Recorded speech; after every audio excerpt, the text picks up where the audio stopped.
오늘 에스겔서 8장의 말씀을 한 절씩 교독으로 봉독하도록 하겠습니다. 여섯째 달 초닷새에 나는 집에 앉았고 유다의 장로들은 내 앞에 앉아 있는데 주 여호와의 권능이 거기에서 내게 내리기로 그 허리 아래의 모양은 불같고 허리 위에 광채가 나서 단새 같은데 그가 손 같은 것을 펴서 내 머리털 한 모숨을 잡으며 주의 영이 나를 들어 천지 사이로 올리시고 하나님의 환상 가운데에 나를 이끌어 예루살렘으로 가서 안뜰로 들어가는 북향한 문에 이르시니 거기에는 질투의 우상 곧 질투를 일어나게 하는 우상의 자리가 있는 곳이라. 이스라엘 하나님의 영광이 거기에 있는데 내가 그들에게 본 모습과 같더라. 그가 내게 이르시되 인자야 이제 너는 눈을 들어 북쪽을 바라보라 하시기로 내가 눈을 들어 북쪽을 바라보니 지단문 어기 북쪽에 그 질투의 우상이 있더라. 그가 또 내게 이르시되 인자야 이스라엘 족속이 행하는 일을 보느냐. 그들이 여기서 크게 가증한 일을 행하여 나로 내 성소를 멀리 떠나게 하느니라. 너는 다시 다른 큰 가증한 일을 보리라 하시더라. 그가 나를 이끌고 뜰 문에 이르시기로 내가 본즉 담에 구멍이 있더라. 그가 내게 이르시되 인자야 너는 이 담을 헐라 하시기로 내가 그 담을 허니 한 문이 있더라. 또 내게 이르시되 들어가서 그들이 거기서 행하는 가증하고 악한 일을 보라 하시기로 내가 들어가 보니 각 고축 가증한 짐승과 이스라엘 족속의 모든 우상을 그 사방벽에 이스라엘 족속의 장로 중 70명이 그 앞에 섰으며 사반의 아들 야사냐도 그 가운데 섰고 각기 손으로 향로를 들었는데 향연이 구름같이 오르더라. 또 내게 이르시되 인자야 이스라엘 족속의 장로들이 각각 그 우상의 방한 어두운 가운데에서 행하는 것을 내가 보았느냐. 그들이 이르기를 여호와께서 우리를 보지 아니하시며 여호와께서 이 땅을 버리셨느니라 하시. 또 내게 이르시되 너는 다시 그들이 행하는 바 다른 큰 가증한 일을 보리라 하시더라. 그가 또 나를 데리고 여호와의 전으로 들어가는 북문에 이르시기로 보니 거기에 여인들이 앉아 단무스를 위하여 애곡하더라. 그가 또 내게 이르시되 인자야 내가 그것을 보았느냐. 너는 또 이보다 더 가증한 일을 보리라 하시더라. 그가 또 나를 데리고 여호와의 성전 안뜰에 들어가시니 보라 여호와의 성전문 안뜰 현관과 제단 사이에서 약 25명이 여호와의 성전을 등지고 낮은 동쪽으로 향하여 또 내게 이르시되 인자야 내가 보았느냐. 유다 족속이 여기에서 행한 가증한 일을 적다 하겠느냐.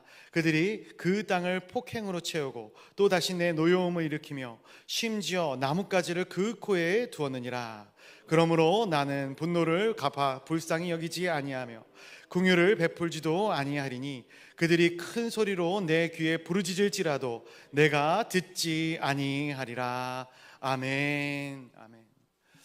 오늘도 이 새벽 미명의 시간에 거룩한 주님의 존으로 달려나온 하나님의 거룩한 권속들, 주님의 거룩한 백성들을 환영하고 축복합니다.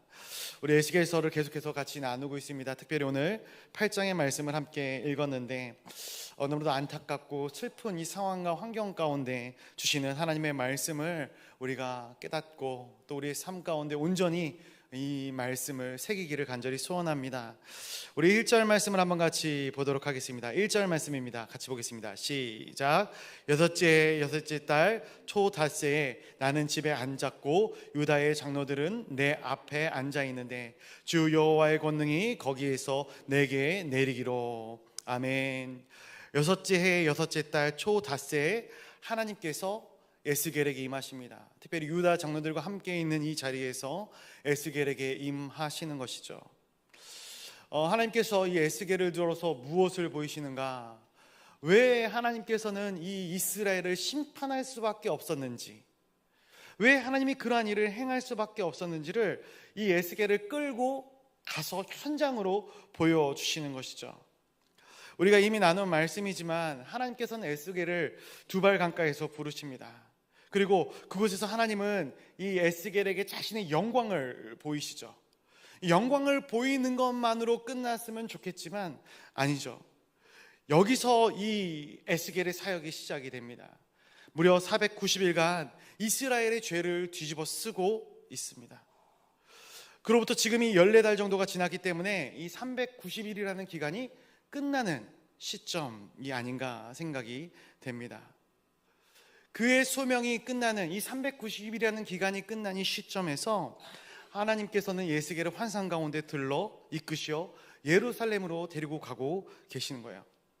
근데 그곳에 무엇이 있었는가 보니까 질투의 우상, 질투를 일어나게 하는 우상의 자리가 있는 곳이었다라는 거예요. 어제 이 말씀을 준비하면서, 이 말씀을 묵상하면서 참 안타까운 마음이 굉장히 많이 들더라고요. 이스라엘 백성들이 망하는 이유가 분명히 적혀져 있어요. 망하는 데는 망할 만한 이유가 존재하는 것입니다. 사람이든 나라든 그 어느 것이든 망하는 데는 망할 만한 이유가 있어요. 특별히 하나님께서는 390일간 이 에스겔에게 이스라엘의 죄악을 둘러쓰라 말씀을 하시죠. 그런데 390일간 이 죄악을 둘러쓰면서도 이 에스겔의 마음 가운데 어떤 마음이 있었을까 곰곰이 생각을 해봤어요. 왜 하나님께서 이렇게까지 분노하시는가? 왜 하나님께서 이렇게 하나님의 백성들을 심판하시는가? 안타까운 마음이 에스겔에게 있었겠죠. 어떻게 보면은 이스라엘 백성보다 더 악한 백성들이 주변에 득세하고 있는데 왜 하나님께서는 그들은 놔두시면서 이스라엘 백성들을 치리하시는 것인가? 그의 마음 가운데 그런 의문이 있지 않았을까? 근데 오늘 이 에스겔서 8장에서 하나님은 왜 이스라엘이 망하게 되었는지를 너무나도 절실하게 보여주고 있는 것이죠. 하나님은 이스라엘 백성들을 택하셨어요. 그들이 의롭기 때문에 택한 것이 아니에요. 어떻게 보면은 그들이 너무나도 연약하고 그들이 너무나도 안쓰럽기 때문에 그들의 힘으로 그들이 할 수 있는 것이 없기 때문에 하나님은 그들을 택하셨습니다. 그리고 그들을 가나안 땅으로 이끄십니다. 어떻게 보면 이 가나안 땅에 이 백성들을 심판하기 위해 이스라엘 백성들을 끌어들이신 것일 수도 있겠죠. 그리고 이 과정 가운데 무려 40년이라는 기간, 이 긴 시간 동안에 하나님은 하나님의 백성을 연단하셔요. 너는 내 백성이다. 이 정체성을 확실히 심어주는 것이죠. 그리고 이들이 이 40년간의 광야의 생활을 마친 후에 가나안 땅에 들어갑니다. 거룩하고 아름다워 보였던 그 땅, 젖과 꿀이 흐르는 그 땅에 들어가서 하나님 그 땅을 이 이스라엘 백성들이 변화시키기를 원하셨을 거예요. 그런데 그 땅에 들어갔을 때 이스라엘 백성들의 태도가 어떻습니까? 그들의 모습이 어떻습니까? 변화시켜야 되는 사람들이 오히려 변화되고 있는 거예요. 하나님의 향기를 나타내야 되는 사람들이 오히려 세상의 향기로 물드는 모습이 나타나고 있는 것이죠. 우리의 모습도 한번 생각을 해보게 됩니다. 하나님이 우리를 부르셨어요. 소명과 비전을 주십니다. 왜 소명과 비전을 주십니까? 세상을 변화시키라고, 빛과 소금으로의 삶을 살아가라고. 그런데 이 시대 한국교회가 왜 이렇게 어렵고 힘든가? 우리가 빛으로서의, 소금으로서의 사역을 감당치 못하고 있는 것이 아닌가? 무엇이 문제인가? 우리가 젖어들고 있는 것이죠.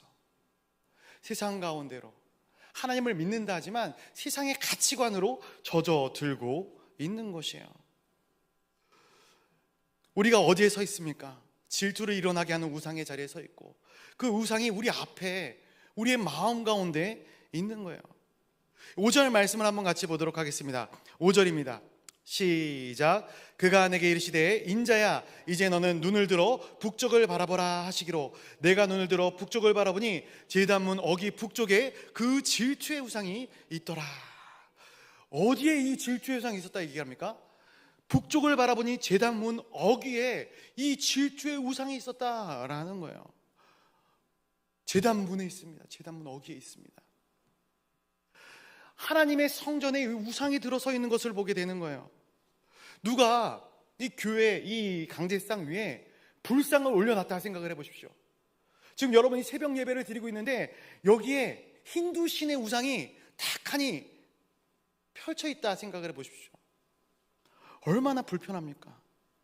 이 예배를 드리는 가운데 이 우상들을 보면서 이 예배에 집중이 되겠습니까? 말도 안 되는 일이죠. 그런데 그러한 일들이 실제로 일어났다라는 거예요. 하나님과의 관계 가운데 정말로 이러한 일들이 벌어졌을 때 하나님이 어떻게 이러한 일들과 이러한 일들을 벌인 사람들을 대하여야 했을까? 그런데 저는 이 말씀을 보면서 정말로 하나님께서 오래 참으셨다라는 이 생각을 금할 길이 없어요. 왜냐하면 이게 언제부터 자행되었던 일인가? 이 르호보암의 이 시작부터 해서 5번째 이 왕이었던 여호사밧의 아들 요람, 그 시대부터 이러한 일들이 자행되고 있는 거예요. 지금까지 이 말씀이 전해지는 이 시기까지 하나님께서는 하나님의 백성들에게 많은 것들을 요구하지 않았어요. 십계명을 보게 되면 하나님과 이 사람과의 관계 가운데 꼭 지켜야 될 예절이 있어요.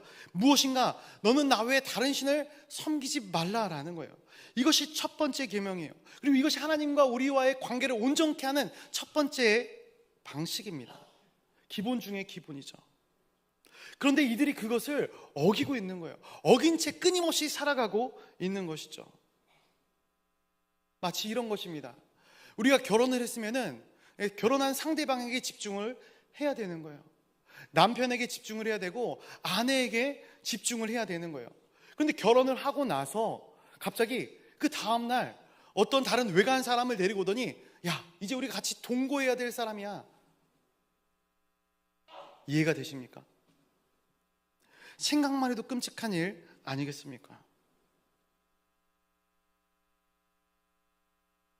이러한 일들이 이스라엘 땅 가운데 끊임없이 벌어지고 있었다라는 거예요.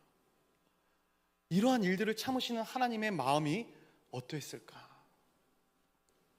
그런데 거기서 끝이 아닙니다. 또 에스겔을 데리고 가서 담의 구멍을 보고 이 담을 헐라, 그리고 그것을 보라 말씀하셔요. 무엇을 보게 되는가? 우리 9절부터 11절까지 말씀도 한번 같이 볼까요? 9절부터 11절까지의 말씀입니다. 시작.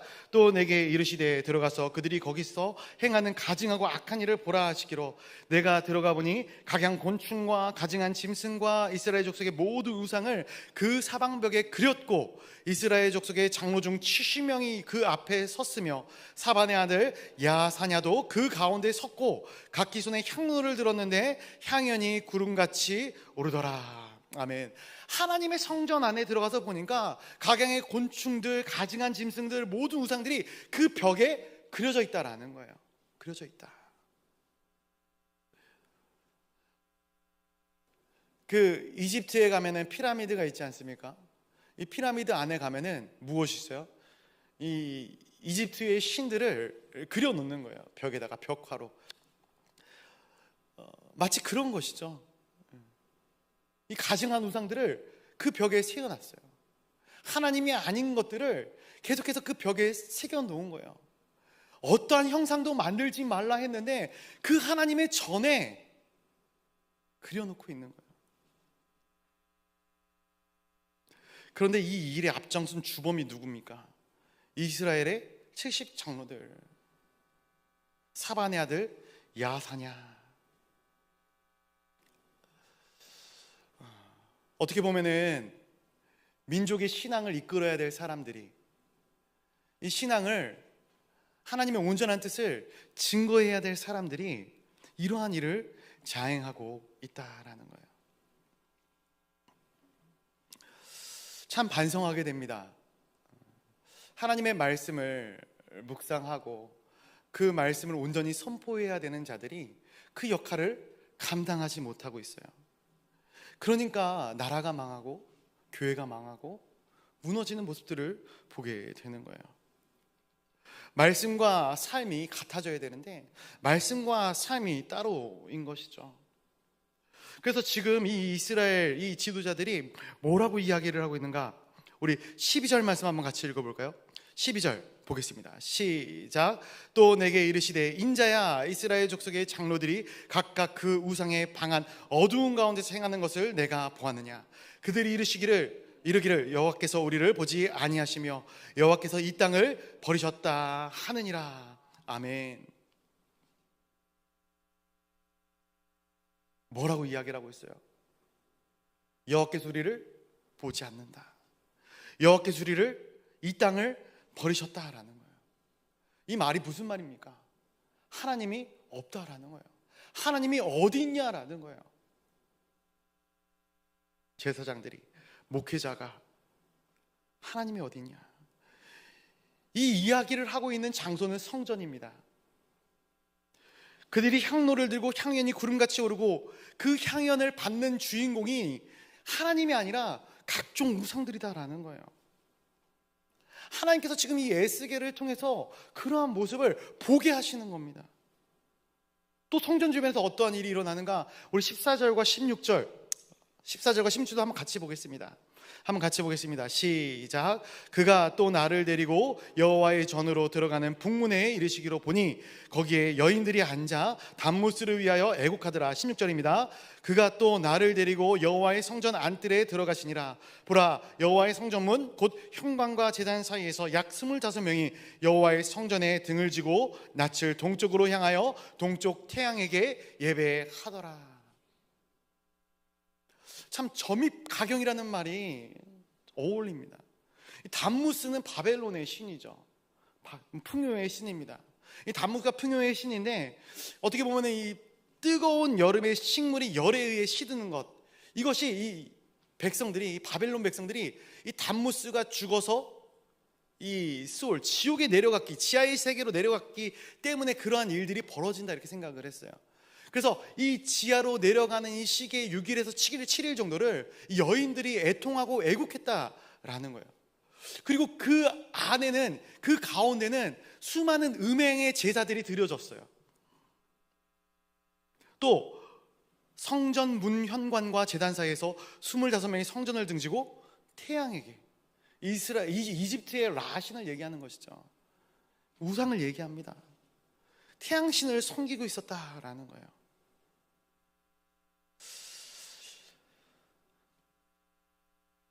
오늘 이 본문의 말씀들을 계속해서 쭉 묵상을 하다 보니까 하나님께서 이 에스겔에게 무엇을 보여주기를 원하셨는가?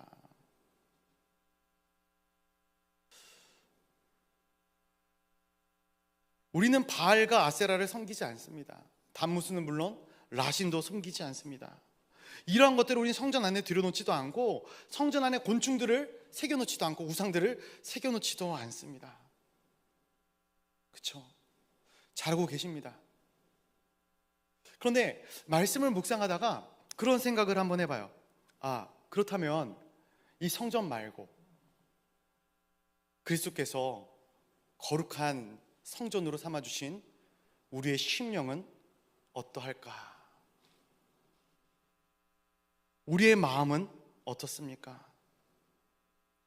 오늘 이 말씀을 묵상하면서 어떤 생각이 드십니까? 이스라엘 망할 만하네. 야, 저 시대 사람들 좀 선 넘었네. 심각하네. 니네가 그러니까 망하지. 이런 생각이 드십니까? 정말로 그렇습니까? 그러나 우리가 다시 한번 더 생각해 봐야 할 것은, 하나님이 성전 삼아주신 우리 각자의 심령 가운데 성령이 임재해야 할 우리의 안에, 우리의 마음과 우리의 심령 가운데 우리가 과연 무엇으로 채우면서 살아가고 있는가라는 거예요. 어제 우리 성도님들 몇 분과 같이 교제하는 시간을 가졌는데, 한 분이 이런 얘기를 하시더라고요. 나는 나 자신을 잘 컨트롤할 수 있다라는 거예요. 내가 뭘 생각하든 내가 그 뜻대로 나의 삶을 관철시켜 나갈 수 있다라는 의미겠죠. 그랬더니 다른 한 성도님께서 이렇게 얘기를 하시더라고요. 나는 나를 잘 모르겠다. 저는 그 말이 참 공감이 됐어요. 나도 나를 잘 모르겠더라고요. 과연 내가 목회자로서 내 몸이 거룩한 성전됨을 늘 인지하고 살아가고 있는가? 과연 나는 이 죄의식 가운데 자유로운 삶을 살아가고 있는가? 물론 제가 못나서 부족해서 그런 것일 수도 있겠지만, 목회자인 내가 그렇다면 감히 평가하는 건 아닙니다. 성도들은 얼마나 더 치열하게 신앙의 삶을 살아가고 있을까? 그러나 이 말씀을 묵상하면서 또 하나 깨닫게 되는 것은 그래도 감사하다라는 것이었어요.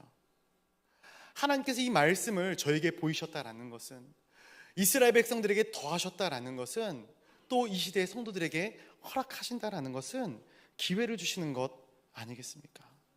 깨닫게 하시고 다시금 돌이키라 말씀하심에 감사할 수밖에 없더라고요. 말씀을 맺고자 합니다.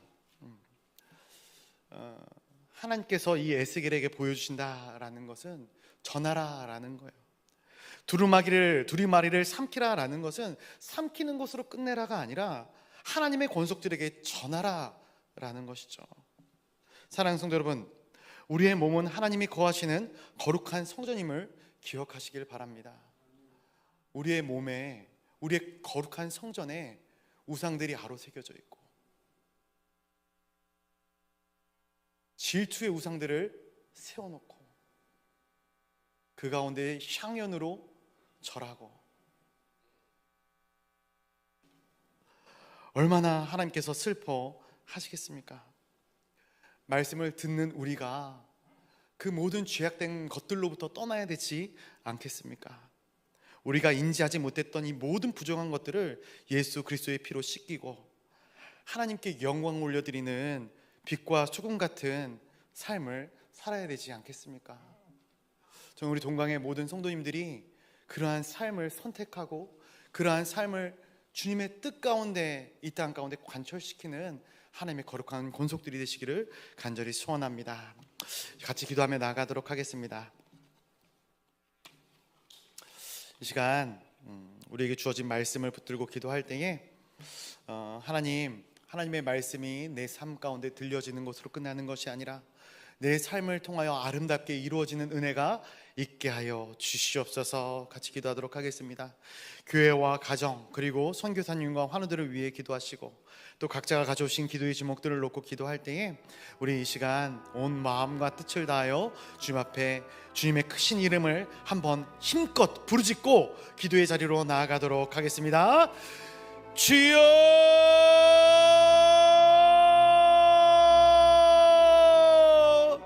주님,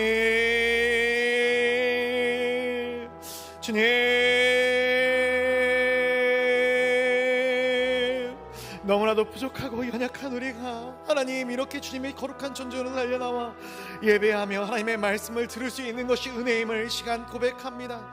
너무나도 가증하고 또 가증하여 주님 이 지옥의 불구덩이 속으로 빠져들 수밖에 없는 우리의 연약함을 주님 아십니다.